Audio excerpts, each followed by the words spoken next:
내 영이 가리시네 주님의 날개 아래서 내 영이 찬양하네.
내가 자랑하는 복음 조금 적극적으로 전역을 바꾸어 봅니다.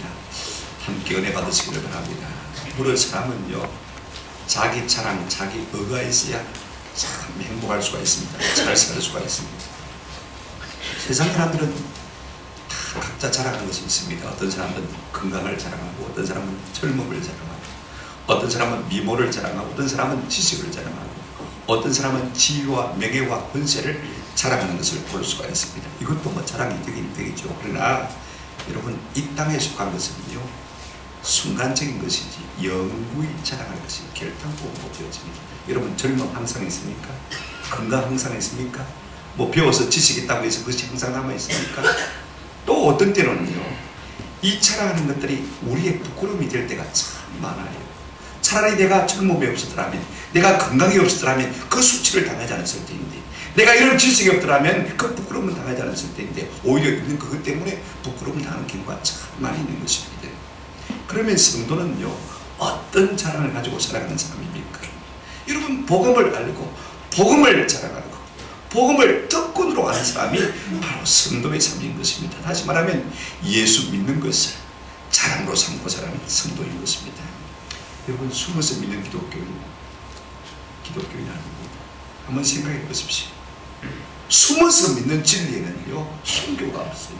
왜 우리가 순교자가 되는 것입니까? 나타내면서 믿으니까 순교자가 되는 것 아닙니까? 그러므로 성도는 예수를 다 가장 큰 자랑으로 여기며 사는 사람이 참된 성도인 것입니다. 복음을 가장 자랑으로 여긴다는 말씀이죠. 그렇다면 복음이 무엇입니까? 여러분, 복음은 그 알기가 예수라고 말씀드렸잖아요. 그죠? 그 다음에 예수 안에는 뭐가 들어있습니까? 한번 합시다. 예수, 생명. 그러니까 우리가 이렇게 등식을 정리할 수가 있습니다. 복음 이꼴은 뭐예요? 예수. 예수 이꼴은 뭐예요? 생명. 여러분, 생명입니다. 생명. 오늘 우리는요, 이 생명을 자랑스럽게 생각하는 사람들인 것입니다. 생명을 가진다는 든든함입니다. 생명을 가진 사람은 여유가 있습니다. 부끄러울 이유가 전혀 없는, 생명이 있는 곳에는 온갖 종류의 사람들이 다 모여들기 마련인 것입니다. 여러분, 병원을 한번 보세요. 유명 병원을 한번 가보시기 바랍니다. 항상 로비가 많습니다. 입원실도 항상 꽉 차 있어서 여러분, 병실 하나 구하기가 하늘의 별 따기 아닙니까? 여러분, 남의 건강을 지켜주는 의사가 부끄러운 직업입니까? 아니지 않습니까? 병든 사람에게는요, 의사가 얼마나 부러운지 몰라요. 여러분, 유흥이 있고 오락이 있고 쾌락이 있고 엔터테인먼트가 있는 그곳에 사람들이 모여드는 것 같지만요, 그것은 일시적인 바람에 불과한 것입니다. 금방 또 왔다가 사라지고 마는 것입니다. 참 생명이 있는 곳에 사람들은 모여들기 마련인 것입니다. 여러분, 우리가 뭘 가지고 있습니까? 복음, 복음 속에 예수, 예수 속에 뭐요? 생명이 있는 줄로 믿습니다. 그러므로 복음 있는 교회는요, 언제나 사람들이 모여들 수밖에 없는 것입니다. 저는 이걸 이제 와서 절실히 깨달아요. 남은 세월을 제 마음속에 간절히 소원하는 바가 무엇이냐면 좀 사도 바울처럼 사는 것입니다. 복음을 부끄러워하지 않고 도리어 복음을 내 삶의 가장 큰 자랑으로 삼고 살아가는 이것인 것입니다. 진작 이런 마음을 갖지 않은 것은 아니지만요, 교회와 씨름하다 보니까 복음을 놓쳤어요. 그러므로 교회와 씨름하는 사람은 복음을 놓치게 되어지고, 복음과 씨름하는 사람은 교회를 얻게 될 줄로 믿습니다. 이 진리를 비로소 이제 와서 깨닫게 되는 것입니다. 그렇다면요, 우리는 왜 복음을 자랑해야 하는 것입니까? 왜 복음을 부끄러워하지 말아야 되는 것입니까? 우리가 사도 바울의 논리를 따라서 다시 한번 이 소중한 말씀들을 한번 생각하면서 은혜 받기를 주님의 이름으로 축원합니다. 첫째로 사도 바울은 내가 복음을 부끄러워하지 않는 이유가 무엇이라고 말했습니까? 내가 복음을 자랑하는 이유가 어디에 있다고 말하고 있습니까? 16절에 이렇게 말하고 있습니다. 내가 복음을 전혀 부끄러워하지 아니하노니 이 복음은 모든 믿는 자에게 구원을 주시는 하나님의 뭐가 됩니다? 능력이 됩니다. 먼저는 유대인에게요, 그리고 헬라인에게로다 라고 말씀하고 있습니다. 바울이 복음을 전혀 부끄러워하지 않고 도리어 자랑하는 이유가 어디 있습니까? 그 복음이에요. 사람들에게 구원을 주시는 하나님의 능력이 되기 때문인 것입니다. 하나님을 이미 믿고 있는 로마 교회 성도들에게도 구원을 주시는 능력이 될 뿐 아니라 하나님을 안다고 하는 유대인들에게도 구원을 주시는 능력이 되어지고, 하나님을 전혀 모르는 이방인들에게도 이 복음을 듣기만 하면 구원을 주시는 하나님의 능력이 거기서 나타나기 때문에 내가 이 복음을 부끄러워하지 않는다라고 말씀하고 있습니다. 여러분, 그렇다면 복음이 무엇입니까? 복음의 핵심은 예수 그리스도인데 로마서 1장 2절부터 4절 보시면요, 바울이 자기를 소개하기 전에 먼저 이렇게 말하고 있는 것을 볼 수가 있습니다. 이 복음은 하나님이 선자들을 통해서 그의 아들에 관하여 미리 성경에 약속하신 것이라. 그 다음에 3절을 보십시다. 그의 아들에 관하여 말하면 육신으로는 다윗의 혈통에서 나셨고 성결의 영으로는 죽은 자들 가운데서 부활하사 능력으로 하나님의 아들로 선포되셨으니. 4절 끝에 보시면 같이 읽겠습니다. 시작. 곧 우리 주 예수 그리스도시니라. 복음은 하나님의 아들입니다. 하나님의 아들이 누구냐? 우리 주 예수 그리스도. 그분이 복음입니다. 그분 자신이 복음이기보다는요, 그분이 우리 위해 하시는 이 사실은 우리에게 복음이 되어지는 것입니다. 우리 하나님의 아들이신 예수 그리스도께서 이 땅에 어떻게 하셨습니까? 오셨지 않습니까? 그죠? 그 다음에 또 십자가에서 고난을 당하시는 우리 죄를 대속하지 않습니까? 다시 사흘 만에 살아나셨죠. 그리고 다시 오실 것입니다. 이것이 우리에게 복음이 되어지는 것입니다. 여러분 한번 생각해 보십시오. 하나님의 아들이신 예수님이 이 땅에 우리의 구원자로 오지 않았더라면 우리 구원이 있을 수가 없는 거예요. 그분이 우리의 모든 죄를 대신 짊어지시고 십자가에 대신 돌아가지 않았다면 우리에게 죄 사함이 없는 줄로 믿습니다. 우리에게 의가 없는 거예요. 여러분 한번 생각해 보십시오. 그분이 사망의 권세를 깨뜨리시고 다시 사흘 만에 살아나지 않았더라면 우리에게 영원히 사는 생명이 있을 수가 없는 거죠. 만약에 그분이 다시 우리를 데리러 오셔서 천국으로 인도해 주지 않는다면 우리의 영원한 생명이 있는 천국이 우리에게 있을 리가 만무한 것입니다. 그러므로 우리 예수님께서 이 땅에 오셔서 하신 모든 일들이 다 우리에게는 복음이 되는 것입니다. 이 예수님이 행하신 일을 말하는 곳곳마다, 이 복음이 들리는 곳곳마다 구원의 역사가 일어날 수밖에 없는 것입니다. 여러분 그렇습니다. 우리가 예수님이 행하신 일을 우리가 듣게 되어지면요, 우리 마음속에 구원의 은혜가 임하게 되는 것입니다. 여러분 조금 전까지만 해도 잘 사는 것이 구원인 줄 알았어요. 조금 전까지만 해도 남보다 더 큰 나은 것이, 그것이 구원인 줄 알았어요. 저는 조금 더 아는 것이 구원인 줄 알았습니다. 조금 더 가지는 것이, 조금 더 권세가 있고 명예가 있는 것이 내가 잘 사는 것이고 그것이 행복인 줄 알았습니다. 저는 남보다 먼저 철수하고 성공한 이것이야말로 구원이고 자랑이고 기쁨인 줄 알았습니다.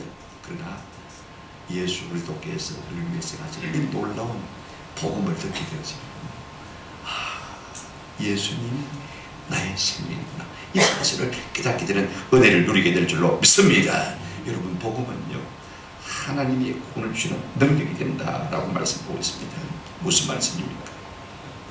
하나님의 아들이신 예수님이 이 땅에 오셔서 우리 죄를 대신해서 십자가 지심으로 말미암아 우리의 모든 죄를 대속해 주시고 우리에게 하나님의 의를 덧입혀 주시지 않습니까? 다시 사심으로 말미암아 우리가 영원한 생명에 이제는 붙어있게 되죠.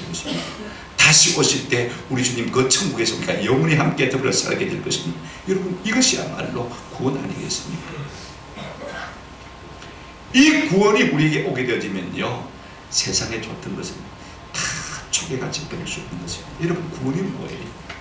여러분 구원은 과거 의미에서 볼 때요, 한번 더 합시다. 모든 죄로부터 사함받는 것입니다.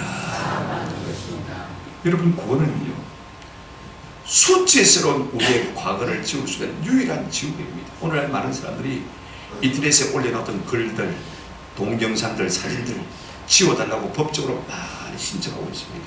함부로 지울 수도 없거든요. 그죠? 가만히 지난날에 함부로 글 올려놓았다는 것 생각해보니 부끄럽게 짝이 없어요. 사진 올려놨던 거 부끄럽게 짝이 없어요. 동영상 올려놨던 거 부끄럽게 짝이 없어요. 그거 돌아다니면서 드러나게 되지만 내가 얼마나 부끄럽겠어요. 그러니 그거 좀 지워달라고 법적으로 신청하고 있는 것을 우리가 볼 수가 있습니다. 그러나 여러분 죄는요, 이것보다 훨씬 더 부끄럽고 무거운 것입니다. 죄의 삭은 뭐라고 했습니까? 사망이라고 말씀하고 있지 않습니까? 무엇으로 우리의 과거의 지난 허물과 죄를 다 지울 수가 있습니까? 우리 주님께서 우리 대신 십자가에 돌아가심으로 말미암아 우리의 죄를 다 짊어지셨기 때문에 보혈로 우리가 죄 씻음을 받을 수밖에 없는 것은, 이것이 우리에게 주는 1차적인 구원의 의미인 것입니다. 뿐만 아닙니다. 이것으로 끝나는 것이 아닙니다. 구원은 어떤 것입니까? 미래에 우리로 하여금 하나님의 나라에서 영원한 생명을 누리게 하는 것이 여러분 구원의 은혜인 줄로 믿습니다. 여러분 우리가 복음을 받을 때 우리가 다 구원받고 하나님의 나라에 들어가는 주의 백성이 되는데, 요한복음 5장 24절 보니까 이렇게 말씀하고 있습니다. 내가 진실로 진실로 너희에게 이르노니 내 말을 듣고 또 나 보내신 이를 많은 자는요, 믿는 자는, 한번 따라합시다. 영생을 얻었고 얻게 될 것입니까? 얻습니까? 이미 얻었습니다. 이미 영생을 획득해 놓은 것을 볼 수가 있습니다. 심판에 이르지 아니하니 사망에서 무엇으로 오겠다고요? 생명으로 이미 옮겨진 것입니다. 이 같은 은혜가 우리에게 주어지는 거예요. 그러면 복음은 현재적으로 우리에게 놀라운 능력을 나타내 보이는 것을 볼 수가 있습니다. 죄와 세상과 사단으로부터 이기게 하는 권세가 우리에게 주어지는 것입니다. 요한 1서 3장 8절에 보게 되어지면 하나님의 아들이 나타나신 것은, 한번 따라하십시다. 마귀의 일을 멸하려 하심이라. 하나님의 아들 예수 그리스도의 영이 우리 속에 계시면요, 우리가 마귀의 일을 이길 수 있는 것입니다. 세상을 이기고 죄를 이기고 사단의 모든 세력을 이길 수 있는 것입니다. 한번 생각해 보십시오. 이것이 얼마나 엄청난 구원인 것입니다. 우리가 가난한 사람들 중에서 홀로 내가 돈이 많다면 자랑스럽지 않겠습니까? 병든 사람 가운데서 홀로 내가 건강하다면 자랑스럽지 않겠습니까? 한번 생각해 보십시오. 다 죽을 사람밖에 없는데 홀로 내가 살 사람이라면 얼마나 감사하겠습니까? 하물며 내가 가진 것은 사람들을 구원할 수 있는 능력이 우리 속에 있다면 얼마나 잘하겠습니까? 오늘 우리가 이걸 가지고 있어요. 무엇입니까?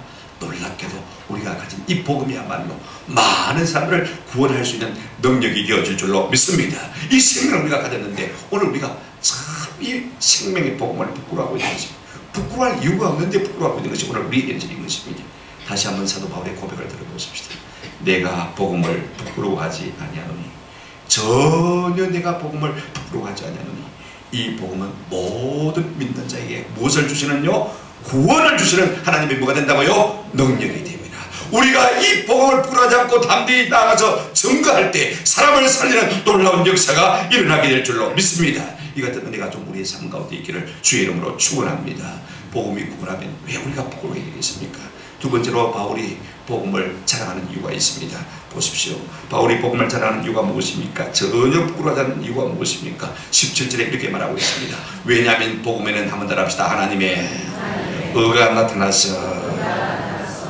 여러분, 사람은요 마땅히 있어야 할 것이 없으면 참 부끄럽습니다. 돈이 있어야 할 자리에 돈이 없으면 부끄럽고요, 건강해야 할 자리에서 건강하지 못하면 참 부끄러운 것이 사실입니다. 때로는 지식이 없는 것도 부끄러울 때가 참 많아요. 요즘 일명 없다 시리즈가 있는데요, 없는 것 가운데 오늘날 10대는 뭐가 없느냐면 철이 없어. 20대는요 답이 없어. 30대는 뭐가 없느냐면 집이 없어. 40대는 뭐가 없을까요? 돈이 없고요. 50대는요 뭐가 없을까요? 벌써 맹태해가지고 뭐가 없습니까? 일이 없고요. 참 부끄럽잖아. 일이 있어야 되는데 일이 없으면 부끄럽고요. 60대는 뭐가 없고요? 이제는 다 없고 없어지니까 낙이 없고. 70대는 뭐가 없어요? 이가 없고 이빨이 없고. 80대는 뭐가 없고요? 첫 마누라가 없고. 한번 따라합시다. 90대는 다 없고. 100대는요 뭐가 없느냐면요 다 필요 없습니다. 그때는 이제는 막 다 주어도 필요 없는 100대는 그렇습니다. 여러분, 마땅히 있어야 할 것이 없을 때 우리의 삶이 참 부끄러운 것이 인생입니다. 그런데 여러분 보십시오. 이것은 잠시 지나는 세상에 불과합니다. 있어도 괜찮고 없어도 괜찮고. 그런데 우리가 하나님 앞에 서야 될 때 우리 속에 의가 없다면 이것이야말로 가장 부끄러운 것이 되는 것입니다. 여러분, 우리 인생에 없고 없는 것 가운데, 하나님 앞에 없는 것 가운데 그것이 뭐냐면 의인 것입니다. 이것이 참 우리에게 부끄러운 것입니다. 로마서 3장 10절 이하에 기록된 바 의인은 없나니 어떻게 없다고요? 하나도 없고. 저나 여러분이랑 다 죄 없는 것입니다. 11절에 깨달은 자도 없고 하나님을 찾는 자도 없고, 12절에 다 지은 자 함께 무익하게 되고, 선을 행하는 자가 없나니 어떻게 없다고요? 하나도 없다. 우리가 다 하나님 앞에 의가 없는 자들, 이것이 우리의 참 부끄러운 것입니다. 우리 인간 스스로는요 하나님 앞에 어렵게 될 수가 없는 것입니다. 로마서 3장 20절에 이렇게 말하고 있습니다. 그러므로 율법의 행위로는 그의 앞에 어렵다 하심을 얻을 육체가 있다 없다? 없나니 율법으로는 죄를 만풀리라 깨달을 뿐이라. 우리가 내 힘과 내 노력과 내 의를 자꾸 쌓아가려면 할 수 없고요, 우리가 하나님 앞에서 죄의 힘을 깨달을 뿐인 것입니다. 율법의 행위로서는요 내 힘과 내 능력으로서는 하나님 앞에 어렵다함을 입을 자가 아무도 없는 것입니다. 그런데 이상하게요, 이렇게 절망하고 있는 우리에게 하나님의 복음이 들려지기 시작하면서부터 이상하게 우리 속에 하나님의 희망이, 하나님의 의가, 하나님의 생명이 샘솟는 것을 느낄 수가 있습니다. 우리가 복음을 듣고 우리가 복음을 말하게 되어지면요 그 가운데 하나가 뭐냐면요 하나님의 의가 확연하게 우리에게 나타나는 것입니다. 여기 나타난다는 말은요 아포카룹소란 말인데, 아포 플러스 카룹소. 아포는 강세 전투사 아닙니까? 그죠? 그 다음에 카룹소는 덜추어내다, 드러내다, 계시하다, 이런 뜻을 갖고 있지 않습니까? 그러니까 아포라는 말을 좀 잘 해석하면요 확 드러낸다, 확 나타낸다. 하나님의 의가 우리가 복음을 들을 때 확연하게 환하게 우리 가운데 나타나는 은혜를 누리게 될 줄로 믿습니다. 여러분 확연한 부사를 국어사전에 보시면요 아주 잘 설명해 놓고 있어요. 바람, 냄새 또는 어떤 기운이 갑자기 세게 끼치는 모양입니다. 또 두 번째로 일이 빠르고 힘차게 진행되는 모양. 그 다음에 세 번째가 가장 좋은 해석인데요, 매여 있거나 막혔던 것이 갑자기 풀리거나 시원스럽게 열리는 모양. 여러분, 우리에게 의가 없었습니다. 그런데 하나님의 의가 확 갑자기 나타나는 것을 볼 수 있습니다. 뭐하면요 우리가 복음을 전하고 복음을 듣는 순간에 이와 같은 은혜가 나타나는 것입니다. 확 나타나는 것입니다. 예를 들어 비유하자면요, 우리가 성소와 지성소를 가리는 뭐가 있었습니까? 휘장 있지 않습니까? 그죠? 이 휘장은 하늘 그리는 커튼 같은 것이 아니에요. 여러분 집에 바닥에 깔아놓고 있는 카페트 아닙니까? 그죠? 염소털로 아주 육중하고 묵은 카페트, 질긴 카페트. 이게 성소와 지성소를 다 구분하고 있습니다. 보통 사람들이 함부로 지성소 하나님의 거룩하신 곳에 나아갈 수가 없지 않습니까? 그런데 우리 예수님이 십자가에 돌아가신 순간에 그 휘장이에요. 그 무육중한 드리운 카페트가 어떻게 됐습니까? 위에로부터 아래로 한번 더 합시다. 한가운데가 찢어지니라. 확 찢어진 것을 볼 수가 있어요. 그래서 하나님의 은혜의 보좌로 나아가는 새롭고 살 길이요 고속도로처럼 확 열린 것입니다. 누구든지 이제는 예수를 믿기만 하면, 그 십자가 보혈의 공로를 의지하기만 하면 하나님의 은혜의 보좌 앞에 얼마든지 담대하게 나아갈 수 있는 길이 열려진 것을 볼 수가 있습니다. 확 드러난 것입니다. 확 드러난 것입니다. 이같이 하나님의 은혜가 우리 가운데 확 드러난 것입니다. 우리가 복음을 들으면요, 이 하나님의 의가 우리 가운데 임하는 것을 느낄 수가 있습니다. 그냥 이 하나님의 의가 보이는 것이 아니라 화하게, 확연하게, 화끈하게 보이기 시작하는 것을 볼 수가 있습니다. 하나님은 화끈한 분이거든요. 한번 우리에게 사랑을 주실 때는 화끈하게 주시는 분 아닙니까? 그러므로 복음을 통해서 하나님의 의를 보는 사람은요, 더 이상 촛불과 같은 자기 의를 들고 그것이 내 은혜하고 고집하지 않는 은혜가 있는 것입니다. 거기에 매달리지 않는 것입니다. 태양과 같은 하나님의 의를 전적으로 의지하게 되어지는 것입니다. 오늘 많은 사람들은요, 도토리 기적이 있지 않습니까? 조그마한 자기 의를 들고 내가 의롭니 네가 의롭니 서로 다투지 않습니까? 아무도 다투지 않습니까? 여러분, 그거 아무것도 아니지 않습니까? 조금 더 어렵고 조금 더 불리하고 무슨 의미가 있는 것입니다.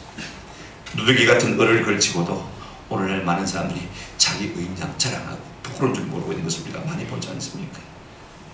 그러나 우리가 복음을 듣게 되어지면 여러분, 이 누더기 같은 우리 자기 의를 벗어버려주는 은혜가 있는 줄로 믿습니다.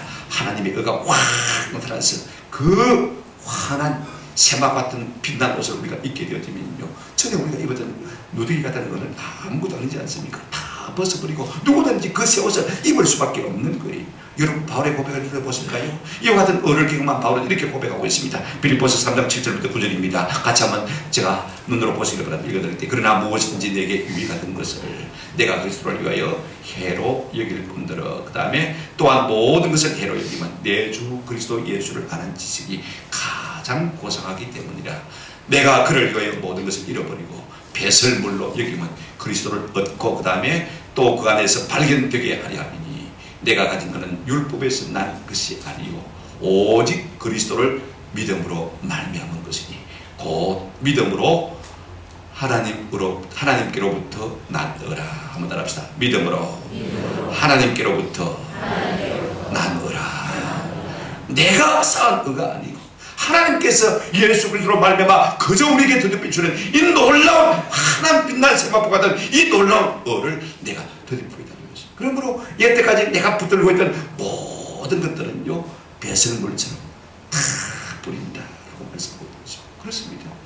우리가 복음을 듣고 하나님의 의를 발견하게 되면요, 내 의를 다 뿌릴 수밖에 없는 거예요. 오늘 우리에게 이 같은 은혜가 있을 줄로 믿습니다. 그렇습니다. 오늘 우리는 이 같은 은혜를 받고 사는 사람들 아닙니까? 여러분, 복음은 무엇입니까?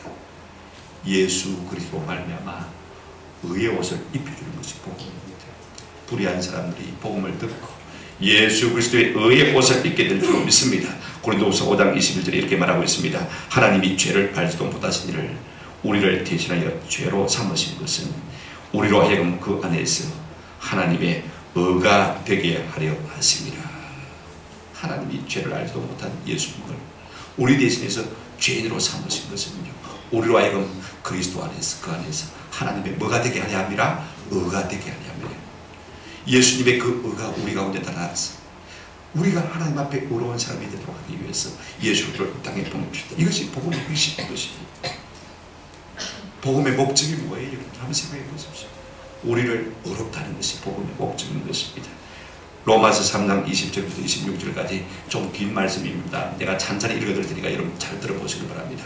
그러므로 율법의 행위로는 그 앞에 의롭다 하심을 얻을 육체가 있다 없다 없나니 율법으로는 죄를 깨달음이니라. 21절, 이제는 율법 외에 하나님의 한 의가 나타나서니 율법과 선자들에게 증거를 받은 것이 하나님의 새로운 의가 나타난다고 했습니다. 22절, 곧 예수 그리스도를 믿음으로 말미암아 모든 믿는 자에게 미치는 하나님의 뭐라고요? 은이 차별이 없느니라. 믿기만 하면 모든 사람에게 차별 없이 미치는 하나님의 의가 있다고 했습니다. 23절, 모든 사람이 죄를 범하였으며 하나님의 영광에 이르지 못하더니 24절, 그리스도 예수 안에 있는 속량으로 말미암아 하나님의 은혜로 값없이, 차별 없이, 앞에는 차별 없이 말했죠. 이제는 값없이 어렵다 하심을 얻은 자 되었느니라.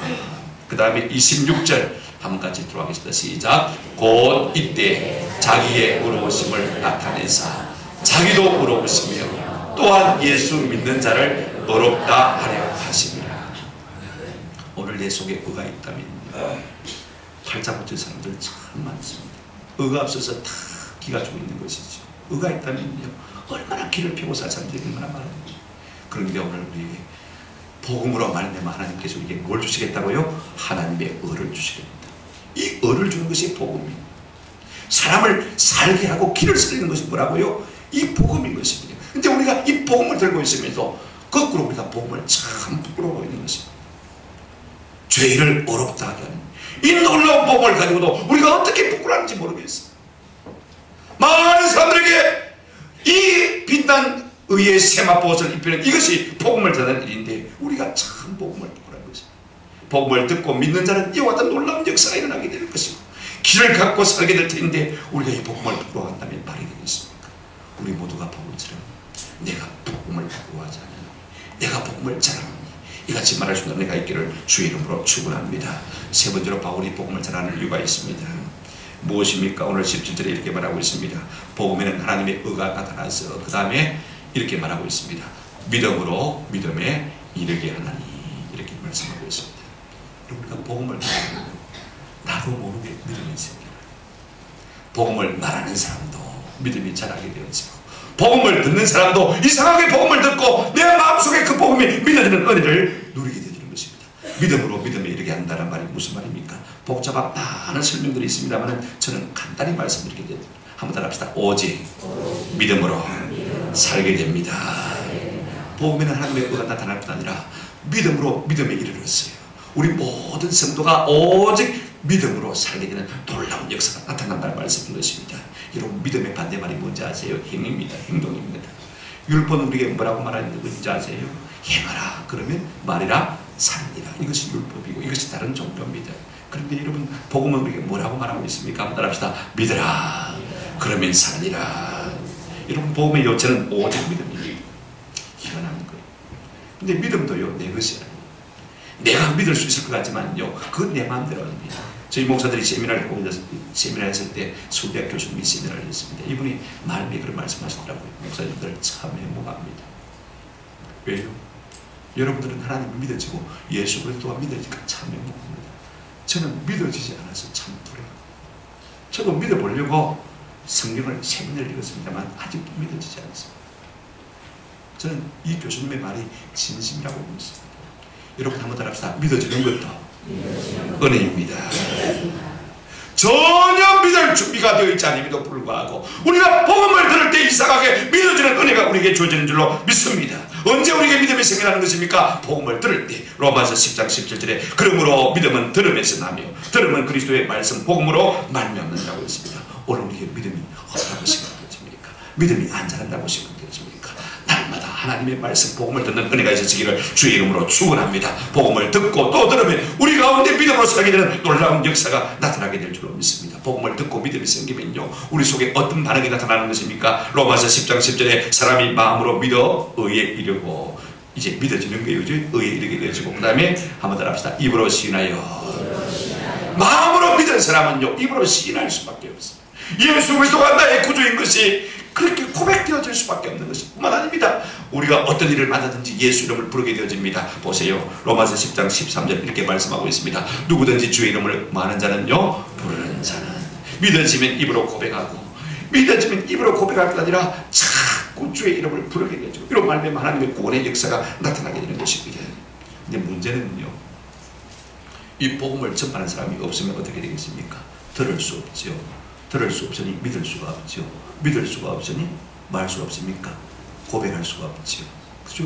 주를 부를 수가 없는 것입니다. 그러니 구원을 받지 못할 수밖에 없는 것입니다. 그래서 로마서 10장 14절 15절 말씀은 우리가 이렇게 한탄하고 탄식하고 있는 것을 볼 수가 있습니다. 그런저 그들이 믿지 아니하는 일을 어찌 부르리요? 듣지 못한 일을 어찌 믿으리요? 전파하는 자가 없이 어찌 부르리요?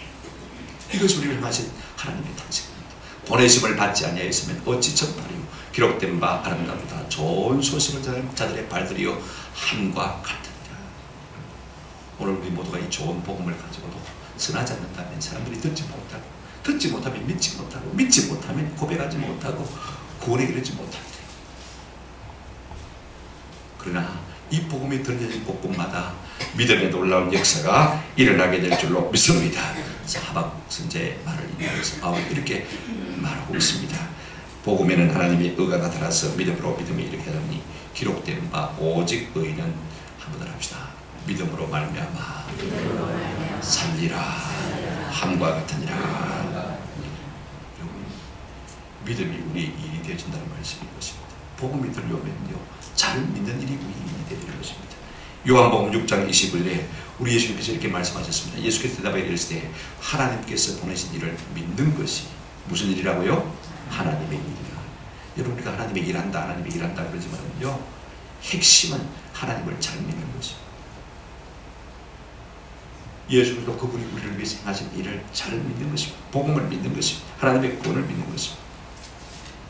이것이 우리의 일이 되어요. 믿는 자는 살지 않겠습니까? 중요한 것은요, 우리가 복음을 전하는 동안에 우리도 믿음에서 믿음으로 살게 되어지고, 또 우리가 복음을 전하는 동안에 복음을 듣는 그들도 믿음에서 믿음으로 살게 되는 은혜를 누리게 될 줄로 믿습니다. 자, 여러분, 믿음과 복음의 관계를 한번 좀 비교해 보십시다. 우리가 자동차의 엔진과 배터리의 관계로 비교하면 될 것 같아요. 믿음은 엔진, 복음 전도를 갖다가 배터리 한번 비교해 보십시다. 제가 차를 샀을 때 아까워서 한 열흘 동안 지하 차고에 세워두었어요. 아무 생각 없이 세워뒀는데 나중에 타려고 스마트폰 키를 타고 눌러보니까 아예 작동을 안 해요. 문도 안 됩니다. 그래서 서비스를 불러가지고 배터리를 충전했더니 말입니다. 그 다음에야 배터리가 이제 충전이 되니까 이제는 키도 열리고 말입니다. 시동도 걸리는 거예요. 안 쓰고 안 쓰면요, 힘이 있습니까 없습니까? 전혀 힘이 있는 것을 볼 수가 있어요. 그래 자동차를 타고 한 30분 달리라고 하더라고요. 시동을 걸어놓고요. 그래 달리니까 나중에 배터리가 다 차버렸어요. 자, 여러분, 중요한 것은 이것입니다. 우리에게 믿음의 인도를 하면서요, 복음을 전하지 아니하면요, 믿음이 남아있을까요? 없어질까요? 없어지는 거죠. 믿음이 바닥으로 자꾸 내려버려요. 아무 힘도 쓰지 못하는 사람이 될 수밖에 없는 거죠. 근데 우리가 복음을 전하면 믿음이 충전될까요? 안 될까요? 충전되는 거죠. 그래서 참 중요한 것입니다. 그러므로 성도에게 있어서요, 믿음과 복음은 뗄래야 뗄 수 없는 관계인 것입니다. 자, 보십시오. 전도하는 사람입니까? 믿음이 있는 사람입니까? 믿음이 있는 사람입니까? 많은 사람입니까? 전도하는 사람인 것입니다. 우리가 믿음이 있노라 하면서도요, 복음을 전하지 않으면요, 이미 과거에 믿음이 있을지는 몰라도요, 지금은 믿음이 없는 사람인 것입니다. 어떻게 하면 우리가 믿음을 충전할 수가 있습니까? 복음을 전함으로. 내가 전하고 듣고 내 귀로 새로 마음속에 새김으로 말미암아 나도 복음을 듣고 믿음이 생기게 되어지고, 저들도 복음을 듣고 믿음이 생기게 되고, 그래서 놀라운 구원의 은혜를 누리게 되는 것입니다. 분명한 것 하나입니다. 한번 합시다. 믿음이 있습니까? 한번 합시다. 믿음이 있습니까? 복음을 전합니다. 복음을 전합니까? 믿음이 있습니다. 여러분, 이것은 불과 분리의 관계입니다. 떨어질 수 없는 것입니다.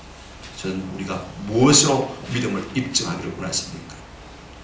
복음 전도를 통해서, 복음을 전파함으로써 우리의 속에 믿음이 있음을 입증해 보이는 은혜가 있기를 주님의 이름으로 축원합니다. 말씀을 맺습니다.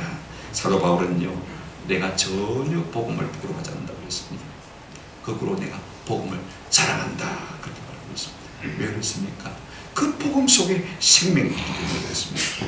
여러분, 내가 남이 없는 것, 남이 있는 것 내게 없으면 부끄럽지 않습니까? 오늘 우리에게 남이 없는 것, 우리에게 있는 것 하나 있습니다. 한번 더 합시다. 예수. 생명. 예수는 생명이고, 이건 남에게 없는 거예요. 요한일서 5장 12절에 아들이 있는 자에게는 생명이 있고 아들이 없는 자에게는 뭐가 없다고요? 생명이 없다고 했습니다. 오늘 내 속에 예수 그리스도가 나의 구주로 계시면요, 나는 내 속에 영원한 생명이 있는 사람입니다.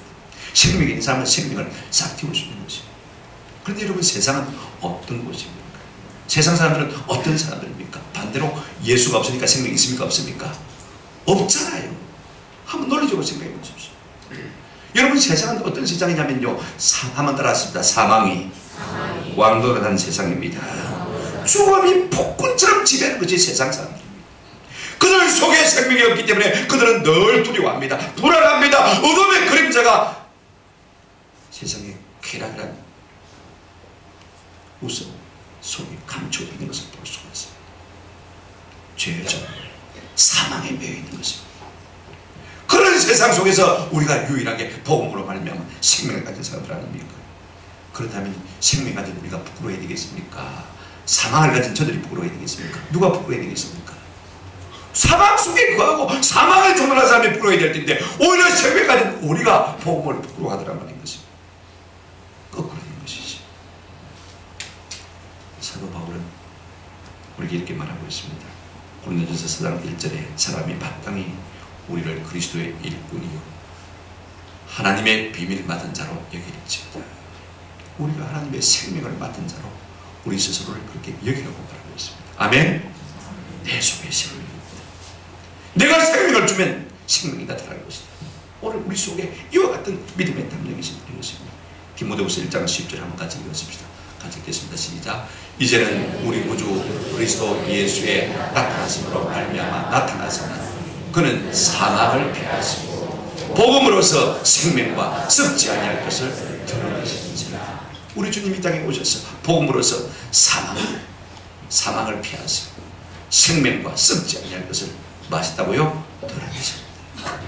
복음이 가는 곳곳마다 생명의 역사가 나타날 줄로 믿습니다. 이제 우리가 총력선도주의를 두 줄 앞에 두고 있습니다. 복음은 과거에 우리에게 말해져 왔기 때문에 오늘 우리가 받고 생명을 얻었지 않습니까? 생명 가진 우리가 또 오늘도 내일도 이 복음 전에서 사람을 살리는 역사가 일어나야 되는 것입니다. 이로 말하면 믿음의 선순환이 자꾸해서 우리 가운데 일어나야 됩니다. 여러분, 교회의 생명력은 다른 데 있지 않습니다. 한번 더 합시다. 교회의 생명력은 오직 복음에 있습니다. 저 미국의 시카고에 윌로우 크릭 처치를 담임하는 빌 하이웰 목사님이 온 스태프들과 함께 지난주에 아주 유명한 선언을 하나 했습니다. 한번 더 합시다. 우리는 실패했습니다. 15년 전만 해도 빌 하이웰 목사님이 이끄는 윌로우 크릭 처치가요, 세계에서 가장 건강한 교회다. 가장 건강한 교회. 이구동성으로 다 그렇습니다. 구도자 예배를 드리고요, 복음을 좀 더 사람들에게 편리하게 전할 수 있도록 가진 방법과 노력을 동원해가지고 말입니다. 많은 이벤트와 행사와 방법을 도모해왔습니다. 그들이 고백하기를 우리는 방법이 복음이 아님을 깨달았습니다. 그렇게 고백했습니다. 한번 더 합시다. 방법이 복음이 아닙니다. 많은 프로그램이 복음이 아닌 거예요. 많은 프로그램. 교회는요, 다른 것 없어도 괜찮아요. 이 복음이 계속해서 말해지고 이 복음이 계속해서 증거되어지고 이 복음이 우리 속에서 살아 역사할 때 교회는 건강한 교회로서 생명이 이루고서 성장해 갈 수가 있는 것입니다. 이게 좀 복음이 계속 증거되어지고 복음이 전파되어지고 복음이 들려지는 곳에 생명의 역사가 날마다 일어나게 될 줄로 믿습니다. 오늘 우리는 어떻게 할 것입니까? 입을 닫고 붕어리로 살 것입니까? 아니면 입을 열어서 복음을 말함으로 우리도 살고 남도 살리는 생명의 일꾼들이 될 것입니까? 사도 바울은 디모데후서 1장 11절에 이렇게 고백하고 있습니다. 이로 말미암아 내가 또 이 고난을 받되 부끄러워하지 아니하며 내가 믿는 자를 내가 알고 또한 내가 어떡한 것을 그날까지 그가 능히 지키실 줄을 마음이라 확신합니다. 물론 우리가 복음을 전하면 믿지 않는 사람들이 비판하겠죠. 어려움이 오겠습니다만, 그러나 부끄러워하지 않은 이유 가운데 하나가 이렇게 말씀하고 있습니다.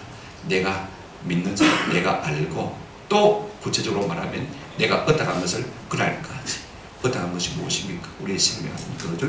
한번 합시다. 그날까지 지키실 줄을 확신합니다.